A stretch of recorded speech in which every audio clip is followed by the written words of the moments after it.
How's everyone doing today? It's your boy JJ Domination, and today we're going to be doing another three-word game inspired by Colin, Cowherd, NFL Edition starring the NFC. Now, we did the AFC for the last one. I had a lot of fun with it. Like I said, it's one of my favorite things that Colin Cowherd does. I'm not really a huge fan of his work, but I definitely like to check out everybody from time to time, and Cowherd typically does a good job of these. It just lets me know, hey, he actually does know something about all 32 NFL teams, even if he has to just explain it in a bite-sized portion of 3 words. So we're going to give our shot at it. I'm going to say these quotes. I'll probably put it up on the screen. I don't know.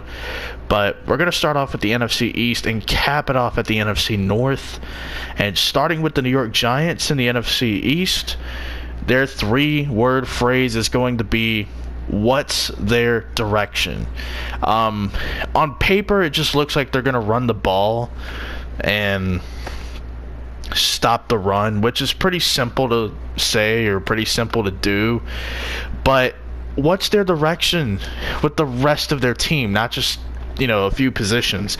Because I'm looking at the quarterback position. This team just won't let go of Eli Manning. It's ridiculous. I get that they've drafted some quarterbacks. Davis Webb, they brought in Kyle Lauletta, but this is the first year they took a first-round quarterback, and in my opinion, this was not the draft to do that, even though there were a couple of guys that I liked, and they passed on one of them and got Daniel Jones, who was tied for my 5th quarterback in the class. And then you look at the defense, there's just not a lot there, in my opinion. There's some potential, not really a whole lot. Also, the one superstar player that they had that's been there for multiple years and wasn't just a rookie bursting on the scene like Saquon and, Odell Beckham Jr., they traded. So what's this team's direction? For the Washington Redskins, my 3-word phrase, basically, if you watch the AFC version of this, I said it about the Buffalo Bills. Well, for this Washington team, my 3-word phrase is the Bills. So Bills of NFC, and basically they're the same team. They're the same team. Young quarterback, multiple running backs that can do the job. Not really a standout guy in their receiving core. Their offensive lines are pretty solid, but beat up. Both teams have, added to their offensive line over the past year. And then you look at their defense. The only big difference is the Buffalo Bills are good in the back 7 with their linebackers and their secondary, whereas the Redskins are good in their front 7 with their defensive line and linebackers. So that's really the only difference. I'm sure if these two teams played each other, it'd be a very close game. To me, the Redskins are just the Bills of the AFC. Nothing too special. For the Dallas Cowboys, paid them boys. Yeah, we did wordplay there. Paid them boys. They have a lot of people that they need to pay this year, including veterans that they brought in on a 1-year deal. So they do have a lot of decisions to make. Of course, the usual suspects, Amari Cooper, Dak Prescott, Ezekiel Elliott, Jalen Smith, Byron Jones. You also got some veteran players to worry about. Robert Quinn, Randall Cobb, Malik Collins, Lyle Collins. You got a lot of mouths to feed over there in Dallas, including your head coach Jason Garrett, who is playing, or not playing, but he's coaching on his last year of his contract. Pay them boys. Figure out a way to pay them. All we ever hear is, it's all going to patch out. It's going to be fine. Well, prove it to me. Prove it to me. Pay them boys. Just get it over with before it becomes more of a distraction like it already has. Philadelphia Eagles, team to beat. I made a video dedicated to the Philadelphia Eagles on why I think they're the team to beat.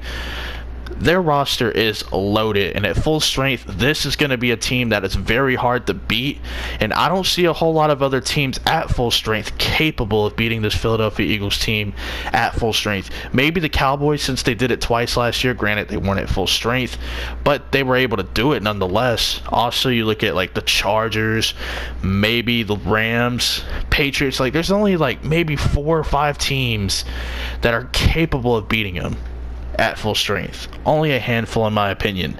NFC West, Arizona Cardinals, their 3-word phrase is going to be, Cliff's gonna stick. In my opinion, I think it's going to work. It may not work the first year, It may not work as soon as people expect it, but I think Cliff Kingsbury is going to work. The way that the NFL is trending with quarterback-friendly offenses and this fast-paced, up-tempo type of game, I just feel like he's going to fit. He definitely fits the modern mold of the NFL. Now, a lot of people, including me, question it because he doesn't really have the credentials in the NFL. Now, in college, his resume is okay. I mean, yeah, he's a smart dude, but he's a smart dude that couldn't win, so we'll see how innovative he is, which I expect him to be pretty innovative, but will the innovation translate to wins? That's the biggest question that I have about Cliff Kingsbury and this Arizona Cardinals squad. Now, for the San Francisco 49ers, believe in Garoppolo. I get it. We haven't seen enough of Jimmy G. I have, and I think he's a good quarterback. I would like to see more of him to know that he's more than just a good quarterback, or even less than just a good quarterback. But that's just me. I think he's good. He does throw some interceptions. Yeah, so does Andrew Luck. So does Big Ben. I mean, come on. Are we really going to... Oh, he played 7 games and threw 6 picks. You do know Big Ben played the whole year and threw 16 interceptions. You do know that Andrew Luck threw like 15 picks this year, right? Why aren't we judging them based on their interceptions? Oh, wait, because y'all like those guys. Believe in Garoppolo. It's pretty simple. I think he's going to be fine. I just hope he's healthy. I need to see more of him. That's just me, but I know what he can do. I know he's good, but I just want to see him. Seattle Seahawks, let it rip. I get it. They're going back to their roots and what won them a Super Bowl. Running the ball and playing some good defense. Listen, you have Russell Wilson, who is one of the very few elite quarterbacks in the league. You can't just hand the ball off and have him be the hero if they can't run the football. I get it, you got maulers, you got physical dudes up front, but to me, Russell Wilson should be the offense, not Chris Carson and Rashad Penny. Even though they're good, Russell Wilson should be this team's offense, not the running backs, not the 340-pound maulers up front. Russell Wilson should be the offense. Let it rip. For the Los Angeles Rams, is Gurley okay? I mean, that's the phrase. Is Gurley okay? Because if he is, I feel very confident about this Rams team. I think that they could potentially return to the Super Bowl. Not going to say it will happen because I think the Philadelphia Eagles are the team to beat, and the Rams may not be the 3rd or 4th best team in the NFC this year, depending on how things play out. You know, every year something happens, somebody falls out. Not saying the Rams will, but things can happen to where you just can't lock them in as a Super Bowl favorite. Now to the NFC South, the Tampa Bay Buccaneers, make or break. And this one really just refers to Jameis Winston. They picked up his 5th-year option. He's working with Bruce Arians, who has the credentials of being a quarterback whisperer, a guy that can revive careers or whatever at the quarterback position. He did a good job with Carson Palmer. You got a whole nother nutcase going on here with Jameis Winston. I like Jameis Winston a lot. He's probably going to go down as my worst draft call, though, because I had some higher expectations on him. But he's a good quarterback. To me, he just makes a lot of stupid decisions with the football, and he's got to get over the off-the-field stuff. That cannot define the player, Jameis Winston. The Carolina Panthers, 1 more year. I don't expect them to be that good this year. By that good, I don't expect them to just be back to playoff contention. This will be a year where the young players are going to grow. We're going to see Cam Newton try to make strides in having a higher completion percentage. I just don't think this team is going to be as good. I don't think they're going to win as many games as some people would expect.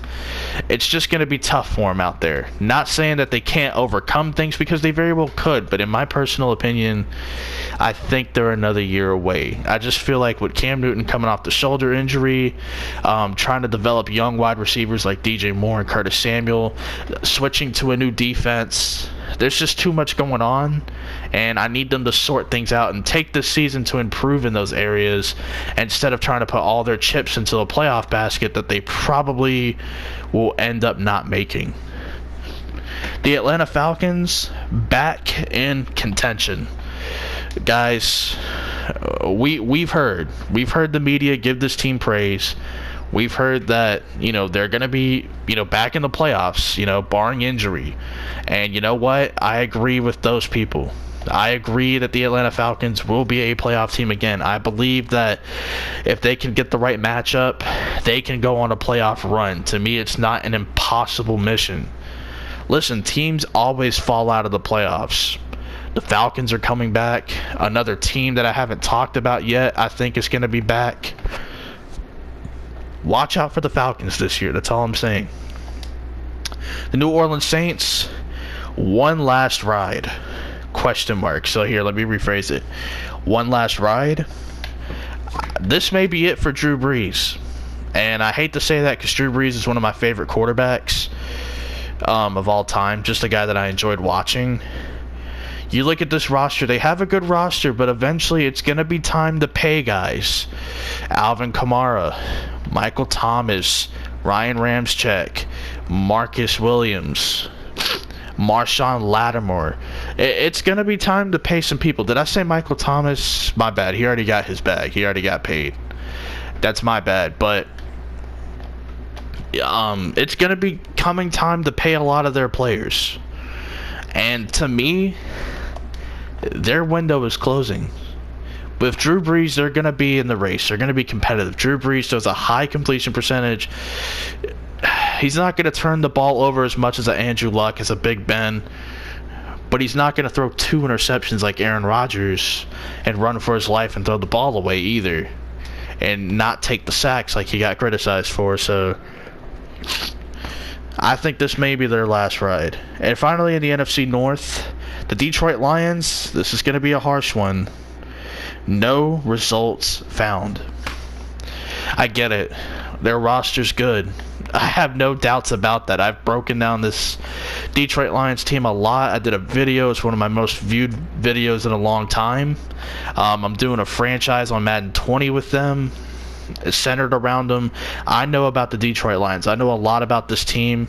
I don't need to be schooled or educated when it comes to Detroit. My team plays them twice a year. I get it. But I just don't see how they emerge as that team. Matthew Stafford is not that guy, even though Detroit Lions fans will swear up and down he is. He is not. And until he can prove that to me, when it comes to playoff contention, there are just no results found for me. The Chicago Bears, 15 minutes up.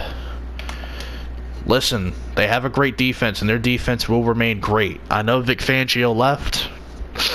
I think they'll still maintain a top 5 status as a defense. But their 15 minutes is up. You're not fooling me.